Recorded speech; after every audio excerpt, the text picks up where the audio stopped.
నాకు ఈ ప్రపంచంలో అన్నిటికంటే ఎక్కువ రాజేనండి. ఆ రాజు కోసమే నేను ఫైట్ చేస్తున్నాను. వస్తాడో రాడో తెలీదు. వస్తాడని నమ్మకంతో ఫైట్ చేస్తున్నాను. నా ప్రేమ నిజమైతే వస్తాడు అన్న ఒక హోప్‌తోనే ఉన్నాను.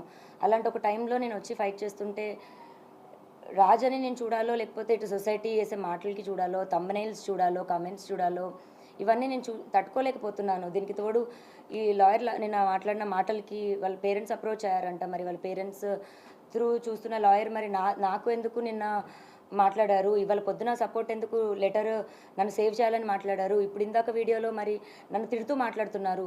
ఒక హాఫ్ అన్ అవర్లో ఒక మనిషి మైండ్ సెట్ అలా మారుతున్నప్పుడు ఇంత బాధపడుతున్న నేను నా మైండ్ సెట్ ఎందుకు డిప్రెషన్లోకి వెళ్ళనండి. 10 సంవత్సరాల నుంచి ఒక మనిషి పొద్దున లెగిస్తే సాయంత్రం నా లాస్ట్ చూపు అతను అవుతాడు. ఇంట్లో ఎంప్టీ ఇల్లు అయింది నా హౌస్. ఫస్ట్ కంప్లైంట్లో మీరు రాజ్ తరుణ్ పైన చర్యలు తీసుకోకుండా తను నాతో కలిసి ఉంటే చాలు అని అన్నారు. సెకండ్ కంప్లైంట్లో తను నన్ను ఇల్లీగల్గా ఇట్లా వాడుకుని వదిలేశాడు అంటున్నారు. ఇప్పుడు కూడా మీరు రాజ్ తరుణ్తో కలిసి ఉండాలని అంటున్నారు, మళ్ళీ పోలీస్ కేసులు పెడతా ఉన్నారు. కలిసి ఉండాలని పోలీస్ కేసు పెట్టడం కాదండి. పోలీస్ కేసు ఫస్ట్ నేను మాల్వి మల్హోత్రా వాళ్ళ తమ్ముడి పైన పెట్టాను. నన్ను బెదిరించారు. అది కూడా ఇంకా కంప్లైంట్ ఒక్కసారికి రాలేదండి. ఇప్పుడు వాళ్ళు ఉన్న 6 మంత్స్ అంటే నాకు విషయం తెలిసిన 6 నెలల తర్వాత ఇంకా నేను భరించలేక బయటికి రావడం జరిగింది. ఆ స్టేజెస్ ఎలా దాటిందంటే ఇంకా లాస్ట్ మాకు తిండి కావాలని అడిగితే అతనికి ఫోన్ చేస్తే ఆవిడ ఎత్తడం కానీ, మా పరిస్థితి మేము చెప్తే ఆవిడ వెయ్యమని చెప్తే అతను డబ్బులు వేయడం, అది ఇంకా పీక్స్కి వెళ్ళిపోయింది. ఇప్పుడు మీ అందరికీ నేను ఓపెన్గా ఎక్స్ప్లెయిన్ చేయాలంటే రోజుకో విషయం బయటకు వస్తుంది. ఆ బయటకు వచ్చిన విషయం కూడా రోజుకొక ట్విస్ట్ అని మీరు వేస్తుంటారు. ఇది ఒక్క రోజుది కాదండి, సంసారంలో ఇంకా అందరికీ జరిగినట్టే జరుగుతాయి. అండ్ ఆ మనిషి కావాలి అని అడిగాను నేను, అంతే.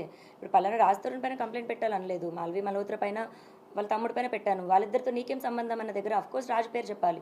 అలా అక్కడ రాజ్ తరుణ్ పేరు అనేది వచ్చింది, కానీ రాజ్ తరుణ్ పైన కంప్లైంట్ పెట్టాలని నేను అనుకోలేదు. అది ఫస్ట్ కంప్లైంట్ పెట్టినప్పుడు అది రాసిచ్చాను. ఆ రాసిచ్చిన దాంట్లోని మాల్వి మల్హోత్రా చార్ట్ చూపించి రాసిచ్చాను నేను. అలాగే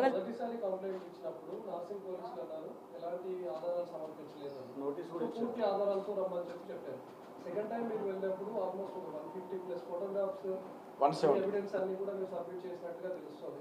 ఇప్పుడు నార్సింగ్ పోలీసులు ఏ విధంగా వ్యవహరిస్తున్నారు? రాజ్ తరుణ్ని కాంటాక్ట్ అవుతున్నామని ఏమైనా చెప్తున్నారా? రాజ్ తరుణ్ పైన కేసెస్ పెట్టామని ఏమైనా చెప్తున్నారా? రాజ్ తరుణ్ని అదుపులోకి తీసుకుంటామని అసలు నార్సింగ్ పోలీసులు ఏం చెప్తున్నారు? నేను ఫస్ట్ కంప్లైంట్ పెట్టినప్పటికీ ఈవినింగ్ 7-8 అయిపోయిందండి. సో నాకు రిసిప్ట్ ఇవ్వడం కానీ అవేమీ జరగలేదు. అఫీషియల్గా నేను రిసిప్ట్ కలెక్ట్ చేసుకున్నాక పోనీ ఎఫ్ఐఆర్ అన్నది దానికో ఎవిడెన్స్లు అన్నది ఇస్తాము. రెండో రోజుకి తెల్లారుజాము నుంచి మీడియాలో ఎలా వచ్చిందో మీ అందరికీ తెలుసు. ఆ డే నాకు బయటికి రావడానికి అంతా కూడా నేను ప్రిపేర్డ్ లేను. ఫస్ట్ నేను మీడియా ముందుకి అంత ప్రెస్ మీట్, ఇప్పుడు ఇంత ప్రెస్ మీట్ వచ్చినప్పుడు కూడా నేను ఎలా వణికాను అన్నది మీ అందరికీ తెలుసు. నేను కెమెరాస్కి అంత అలవాటు లేదు నాకు. అండ్ ఇప్పుడు ఎవిడెన్స్లు 12 ఏళ్ళ ఎవిడెన్స్లు తీయాలంటే ఒక్క రోజులో నేను రెడీగా ప్రిపేర్డ్గా లేను కదండి. నాకు 1-2 డేస్ టైం పడుతుంది. ఆ 1-2 డేస్ టైం తీసుకొని ఎవిడెన్స్లు ఇచ్చాను. మీరు అడ్వకేట్ రాజేష్తో చాలాసార్లు కాల్ చేశారు, ఆయన ఫోన్ లిఫ్ట్ చేయలేదు. 20 నిమిషాల పాటు సుదీర్ఘంగా కేసు గురించి చర్చించారని అంటున్నారు. చాలాసార్లు కాల్ చేయడం ఏం జరగలేదండి, ఒక్కటే కాల్ జరిగింది. అండ్ అతను నాకు ఫస్ట్ ఎవరు అప్రోచ్ అయ్యారు? ఫస్ట్ అప్రోచ్ అయింది తనే అండి. నాకు అప్రోచ్ అయింది కూడా మూవీ అని, మీరు యాక్టింగ్ అంటే ఇంట్రెస్టా అని అప్రోచ్ అయ్యారు. లేదండి నాట్ ఇంట్రెస్టెడ్ అని చెప్పాను. తర్వాత నేను అడ్వకేట్ అని చెప్పారు. కంటిన్యూ అవుతుంటే మీరు రాజస్థాన్తో మాట్లాడి మధ్యలో లావణ్య అని ఒక ఆడియో బయటకు వచ్చింది. దాని మీద మీరు ఏం చెప్తారు? ఎప్పటిది అసలు ఆడియో? ఇప్పుడు మళ్ళీ నా పోరాటం ఒకటవుతుంటే ఈ ఒకదానిపైన ఒకటి లేదండి. అది లాస్ట్ ఇయర్ సెప్టెంబర్ దండి ఆడియో. అది ఆ లాస్ట్ ఇయర్ సెప్టెంబర్ నుంచే నేను మెంటల్గా ఇల్లని ప్రూవ్ చేయాలి అని ట్రై చేస్తున్న టైంలోని 3 రోజులు నాతో అతను చేసిన ఏదైతే బిహేవియర్ ఉందో అప్పుడు నేను ఇంకా తట్టుకోలేక బర్స్ట్ అయ్యి నేను రియాక్ట్ అయ్యి నేను అలా అతను నాకు చేసిన బిహేవియర్కి నేను తిరిగి ఇచ్చింది. ఈ బొల్ల పగిలిన ఇన్సిడెంట్ తర్వాత కాలేదు.